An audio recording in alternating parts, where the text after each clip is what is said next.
श्रीमती माधुरी राय, उच्च श्रेणी शिक्षक विज्ञान। मैं आज आपसे कक्षा 10 का विषय विज्ञान का अध्याय 8 टॉपिक जीव जनन कैसे करते हैं, इस विषय में जानकारी प्राप्त करेंगे। बच्चों, सभी जीव, वनस्पति और प्राणी में जनन एक आवश्यक प्रक्रिया है और सभी जीवधारी इस जनन प्रक्रिया में भाग लेते हैं।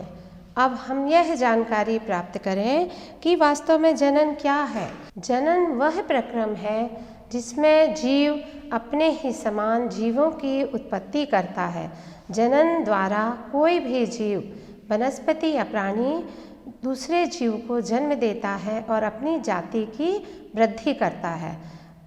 जन्म देने की इस क्रिया को ही जनन कहते हैं। जनन जीवितों की विशेषता है। जीवों में विभिन्न प्रक्रम जैसे पोषण, श्वसन, उत्सर्जन आदि हैं, परंतु जनन इनसे भिन्न होता है और यह प्रक्रम ना हो तो जीवन ही नहीं होगा। जीव अपने समान ही जीव उत्पन्न करता है। उदाहरण के लिए सेब के बीज से सेब के वृक्ष ही उत्पन्न होंगे। इसी तरह से बकरी अपने समान बकरी शिशु को जन्म देती है। इसी तरह से भालू भी अपने समान भालू शिशु को जन्म देता है। वास्तव में यह किस कारण से होता है? तो डीएनए प्रतिकृति इसके लिए आवश्यक है। डीएनए प्रतिकृति क्या है? विभिन्न जीवों की अभिकल्प आकार समान होने के कारण ही वह सदृश प्रतीत होते हैं। कोशिका के केंद्रक में पाए जाने वाले गुणसूत्रों के डीएनए के अणुओं में आनुवांशिक गुणों के संदेश होते हैं जो जनक से संतति पीढ़ी में जाते हैं। कोशिका के केंद्रक के डीएनए में प्रोटीन संश्लेषण हेतु सूचना निहित होती है। इस संदेश के भिन्न होने की अवस्था में बनने वाली प्रोटीन भी भिन्न होगी। विभिन्न प्रोटीन के कारण अंततः शारीरिक अभिकल्प में भी भिन्नता होगी। जनन की मूल घटना ही डीएनए प्रतिकृति का बनना है। डीएनए प्रतिकृति बनने के लिए कोशिकाएं विभिन्न रासायनिक क्रियाओं का उपयोग करती हैं। जनन कोशिका में इस प्रकार डीएनए की 2 प्रतिकृतियां बनती हैं तथा उनका एक दूसरे से अलग होना आवश्यक है, परंतु डीएनए की एक प्रतिकृति को मूल कोशिका में रखकर दूसरी प्रतिकृति को उससे बाहर निकाल देने से काम नहीं चलेगा, क्योंकि दूसरी प्रतिकृति के पास जैव प्रक्रमों के अनुरक्षण हेतु संगठित कोशिकीय संरचना तो नहीं होगी। इसलिए डीएनए की प्रतिकृति बनने के साथ साथ दूसरी कोशिकीय संरचनाओं का सृजन भी होता रहता है। इसके बाद डीएनए की प्रतिकृतियां विलग हो जाती हैं। परिणामतः एक कोशिका विभाजित होकर 2 कोशिकाएं बनाती है। आप देख रहे हैं चित्र में कि कोशिका में क्रोमोसोम्स हैं और उसमें डीएनए उपस्थित हैं और डीएनए का डुप्लीकेशन हो रहा है और प्रत्येक 2 कोशिकाओं का निर्माण हो रहा है, जिसमें कि प्रत्येक कोशिका में अपना स्वयं का डीएनए और अपने कंटेंट्स होते हैं। कोई भी जैव रासायनिक प्रक्रिया पूर्ण रूपेण विश्वसनीय नहीं होती है, अतः यह अपेक्षित है कि डीएनए प्रतिकृति की प्रक्रिया में कुछ विभिन्नता आएगी। परिणामतः बनने वाली डीएनए प्रतिकृतियां एक समान तो होंगी, परंतु मौलिक डीएनए के समरूप नहीं होंगी। अतः संतति कोशिकाएं समान होते हुए भी किसी न किसी रूप में एक दूसरे से भिन्न होती हैं। जनन में होने वाली यह विभिन्नताएं जैव विकास का आधार है। विभिन्नता का वास्तव में क्या महत्व है, अब हम यह जानकारी प्राप्त करेंगे। जनन के दौरान डीएनए प्रतिकृति का अविरोध जीव की शारीरिक संरचना का डिजाइन के लिए अत्यंत महत्वपूर्ण है और उसे विशेष निकेत के योग्य बनाती हैं। अतः किसी प्रजाति की समष्टि का स्थायित्व का संबंध जनन से है, परंतु निकेत में अनेक परिवर्तन आ सकते हैं जो जीवों के नियंत्रण के बाहर हैं। पृथ्वी का ताप कम या अधिक हो सकता है। इस स्तर में परिवर्तन अथवा किसी उल्कापिंड का टकराना इसका उदाहरण है। विभिन्नता का क्या महत्व है? यदि एक समष्टि अपने निकेत के अनुकूल है तथा निकेत में कुछ उग्र परिवर्तन आते हैं तो ऐसी अवस्था में समष्टि का समूल विनाश संभव है। परंतु यदि समष्टि के जीव में कुछ विभिन्नता होती है तो उनके जीवित रहने की कुछ संभावना है। अतः यदि शीतोष्ण जल में रहने वाले जीवाणुओं की कोई समष्टि है, अतः ग्लोबल वार्मिंग के कारण जल का ताप बढ़ जाता है, अधिकतर जीवाणु मर जाएंगे, परंतु उष्ण प्रतिरोधी क्षमता वाले कुछ जीवाणु हैं जो जीवित रह पाते हैं तथा वृद्धि करते हैं। अतः विभिन्नताएं स्पीशीज की उत्तरजीविता बनाए रखने में उपयोगी हैं। अब हम देखेंगे कि जनन वास्तव में कितने प्रकार से होता है। जनन मुख्य रूप से दो प्रकार से है, अलैंगिक जनन एवं लैंगिक जनन। अलैंगिक जनन की विभिन्न विधियां हैं, जैसे कि विखंडन, खंडन, पुनरुद्भवन, मुकुलन, कायिक प्रवर्धन और बीजाणु समासंग। अलैंगिक जनन क्या है? वह जनन जिसमें दो जीवों की भागीदारी नहीं होती है, इसमें एक जीव द्वारा ही संतान उत्पत्ति संभव है। अलैंगिक जनन की अनेक विधियां हैं। इनसे उत्पन्न संतति पेरेंट्स के समान होगी, अर्थात आनुवांशिक रूप से समान होगी। इस विधि के द्वारा उत्पन्न संतानें आकारकीय एवं आनुवांशिकीय रूप से मात्र जीव के समानता प्रदर्शित करती हैं। इसलिए अलैंगिक जनन द्वारा उत्पन्न संतति को क्लोन कहा जाता है। हम देख रहे हैं चित्र में कि अमीबा अपने समान दो संतति अमीबा को जन्म दे रहा है। इसी तरह से युग्लिना भी अपने समान दो संतति युग्लिना को जन्म दे रहा है और पैरामीशियम भी अपने समान अन्य दो संतति पैरामीशियम को जन्म दे रहा है। इसके बाद अब हम अध्ययन करेंगे लैंगिक जनन के विषय में। लैंगिक जनन क्या है? इसमें दो विपरीत लिंग वाले जनक भाग लेते हैं। इसमें नर और मादा युग्मक के मिलने से संतति का निर्माण होता है, अर्थात यह आनुवांशिक रूप से भिन्न होती है। आनुवांशिक विभिन्नताओं के कारण लैंगिक जनन जैव विकास में सहायक होता है। लैंगिक जनन प्रायः उच्च पौधों एवं जंतुओं में पाया जाता है। यहाँ पर हम चित्र में देख रहे हैं कि मेल और फीमेल में ओवा और स्पर्म लैंगिक जनन के गैमेट्स हैं और इनके फर्टिलाइजेशन के द्वारा जायगोट का निर्माण हो रहा है और जायगोट में सेल डिवीजन के बाद अंततः एक एम्ब्रियो जन्म लेता है।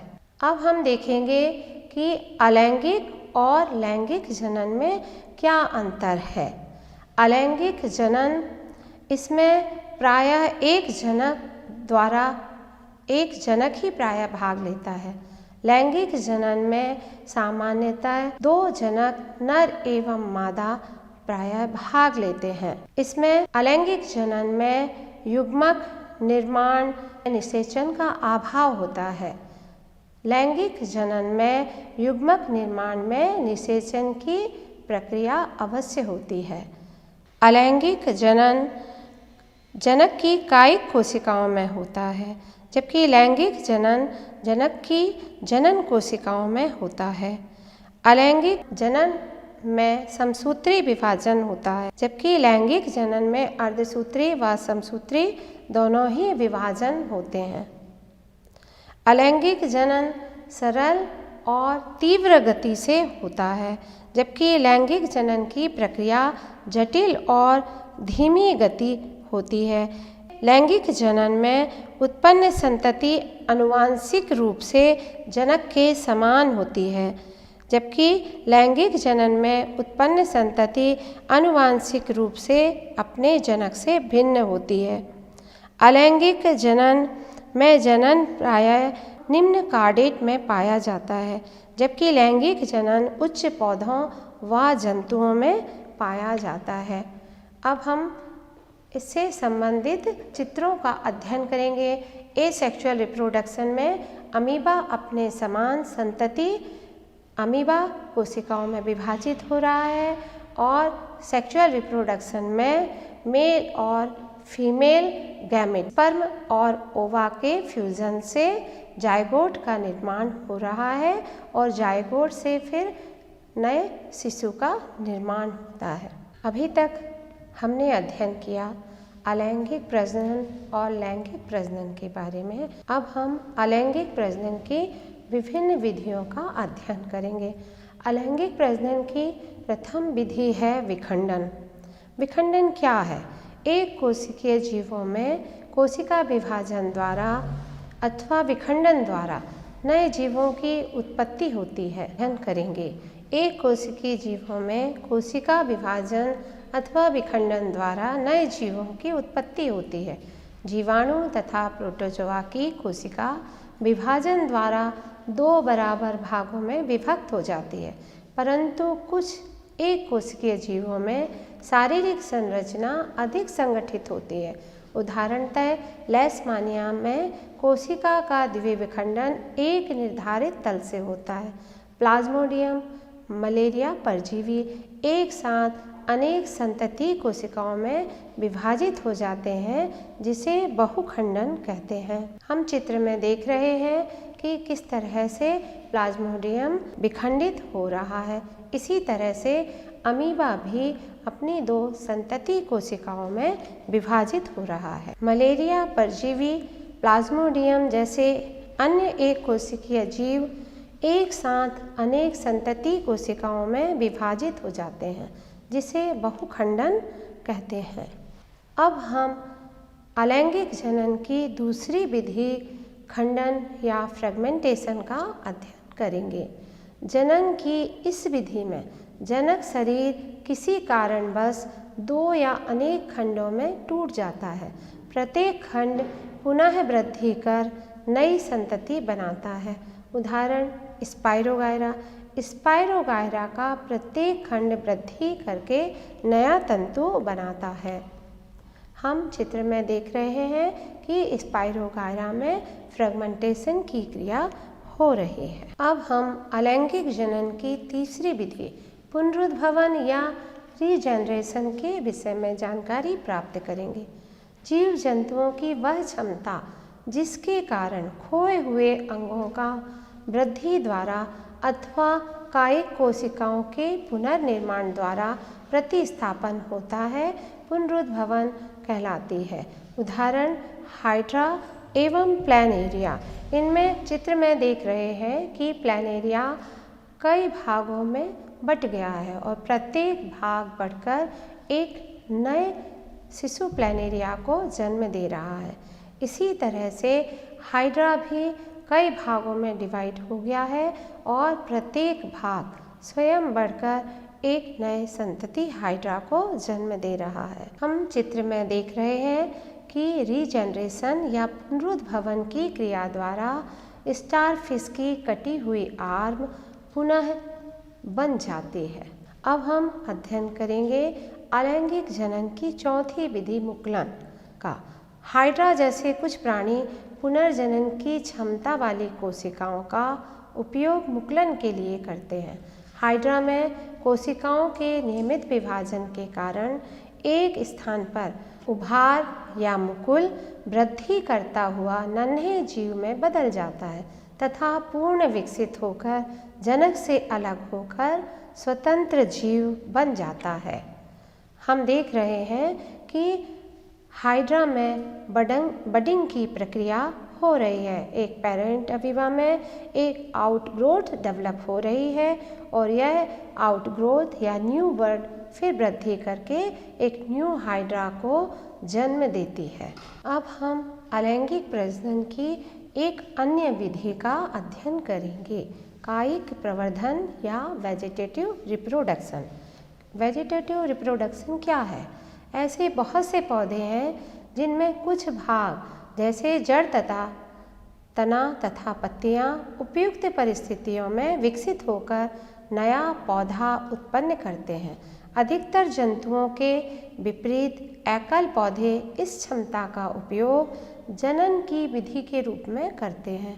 पर्तन, कलम लगाना अथवा रोपण जैसी कायिक प्रवर्धन की तकनीक का उपयोग कृषि में भी किया जाता है। यह विधि उन पौधों को उगाने के लिए भी उपयोगी है जो बीज उत्पन्न करने की क्षमता खो चुके हैं। इस प्रकार से उत्पन्न सभी पौधे आनुवांशिक रूप से जनक पौधे के समान होते हैं। हम चित्र में देख रहे हैं कि आलू में विभिन्न कलिकाएं विकसित हो गई हैं।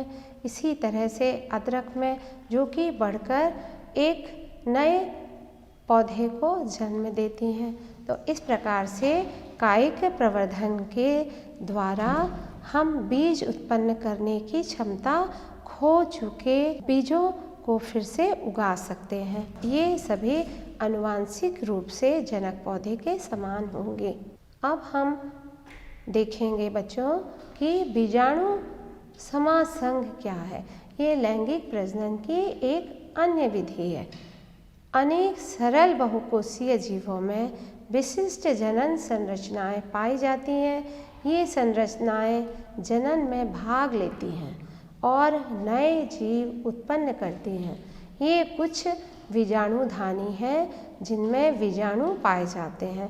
बीजाणु के चारों ओर एक मोटी भित्ति होती है जो प्रतिकूल परिस्थितियों में उनकी रक्षा करती है। नम सतह के संपर्क में आने पर यह वृद्धि करने लगती हैं। चित्र में हम राइजोपस देख रहे हैं। यह इसका एक बहुत अच्छा उदाहरण है। अब हम अलैंगिक प्रजनन की विधियों के बारे में जानकारी प्राप्त कर चुके हैं। अब हम लैंगिक जनन या सेक्सुअल रिप्रोडक्शन के बारे में पढ़ेंगे। मेल गैमेट एवं फीमेल गैमेट के संयुग्मन से जाइगोट का निर्माण होना और एम्ब्रियो का बनना ही सेक्सुअल रिप्रोडक्शन है। हम अब ये जानकारी प्राप्त करेंगे कि वास्तव में लैंगिक जनन प्रणाली क्यों आवश्यक है। जीव की प्रत्येक व्यष्टि विभिन्नताओं द्वारा संरक्षित नहीं होती है, परंतु स्पीशीज की समष्टि में पाई जाने वाली विभिन्नता उस स्पीशीज के अस्तित्व को बनाए रखने में सहायक है। हम पौधों में और जंतुओं में लैंगिक जनन की प्रक्रिया का अध्ययन करेंगे। हम चित्र में देख रहे हैं कि पुष्पीय पौधों में परागण की प्रक्रिया के द्वारा लैंगिक जनन हो रहा है। प्रत्येक पुष्प में 4 भाग पाए जाते हैं: कैलिक्स, कोरोला, एंड्रोसियम और गाइनेसियम। एंड्रोसियम और गाइनेसियम यानी कि पुंकेसर और स्त्रीकेसर, ये पुष्प के मेल और फीमेल भाग हैं। जब पुष्प के परागकोश से पराग कण स्त्रीकेसर के वर्तिकाग्र पर पहुँचते हैं तब परागण की क्रिया होती है। परागण की क्रिया 2 प्रकार से संभव है: परपरागण और स्वपरागण। परपरागण की क्रिया विभिन्न माध्यमों जैसे जीवों, जल, कीटाणु, जीवाणु आदि के द्वारा संभव है, परंतु स्वपरागण की क्रिया में मेल और फीमेल गैमेट का एक ही पुष्प में उपस्थित होना आवश्यक है। इसके पश्चात हम अध्ययन करते हैं मानव में लैंगिक जनन की क्रियाविधि का। मानव में मेल और फीमेल गैमेट स्पर्म और ओवा होते हैं। स्पर्म का निर्माण वृषण में होता है। चित्र में मेल रिप्रोडक्टिव ऑर्गन दिख रहा है जहाँ पर कि स्पर्म का निर्माण होता है। इसके मुख्य भाग हैं वृषण। वृषण 2 होते हैं। इनका प्रमुख कार्य युग्मक शुक्राणु का निर्माण करना होता है। यह टेस्टोस्टेरोन को स्रावित करते हैं जो कि नर के द्वितीय लैंगिक लक्षणों का निर्धारण करते हैं। इसमें 2 वृषण कोष होते हैं। इन वृषण कोष का ताप शारीरिक ताप से 2 से 3 डिग्री सेंटीग्रेड कम होता है, जो शुक्राणुओं के परिपक्व में सहायक है। रिप्रोडक्टिव ऑर्गन का तीसरे भाग है सेमिनिफेरस ट्यूब्यूल्स या नलिकाएं।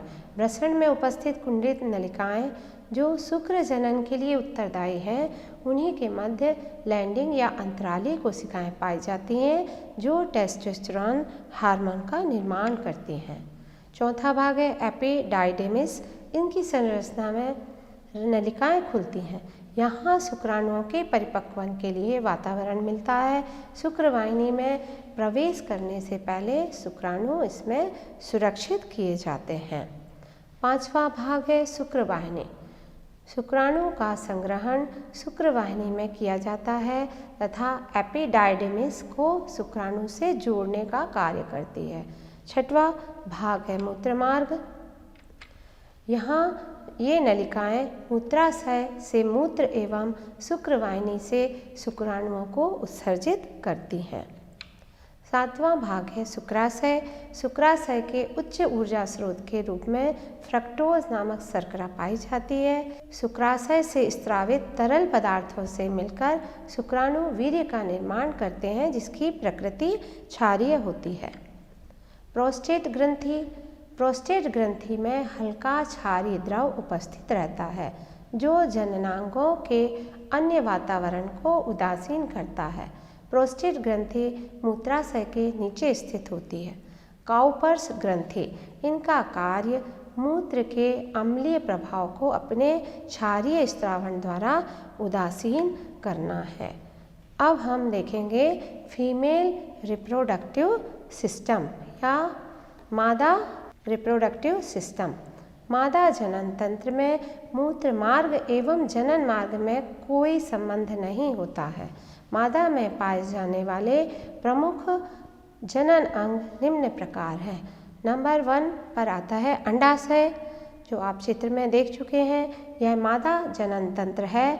यह संख्या में 2 होते हैं तथा मादा युग्मकों का निर्माण करते हैं, जिन्हें अंडाणु कहते हैं। ये मादा हार्मोन एस्ट्रोजन एवं प्रोजेस्टेरॉन का सिक्रीशन करते हैं, जो मादा में होने वाले शारीरिक परिवर्तनों एवं ऋतुस्राव के लिए उत्तरदायी हैं। यह लक्षण लैंगिक लक्षण कहलाता है। इनमें 2 अंडवाहिनी पाई जाती हैं। निषेचन की क्रिया अंडवाहिनी में संपन्न होती है। यह नलिकाकार रचनाएं फैलोपियन नलिकाएं भी कहलाती हैं। इनका कार्य अंडाशय से अंडे को गर्भाशय तक पहुंचाना है। इनके अंडाशय के समीप खुलने वाले भाग में अंगुलीनुमा प्रवर्ध पाए जाते हैं, जिन्हें फ्रिम्बी कहा जाता है। इनका कार्य अंडे को अंडवाहिनी में ढकेलना है। फीमेल रिप्रोडक्टिव ऑर्गन के 3rd भाग है गर्भाशय। निषेचन के पश्चात युग्मनज गर्भाशय में आता है।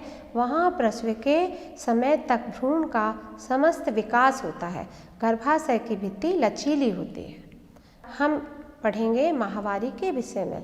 यह एक स्वाभाविक प्रक्रिया है जो 11 से 14 वर्ष की आयु के बीच में आरंभ होती है।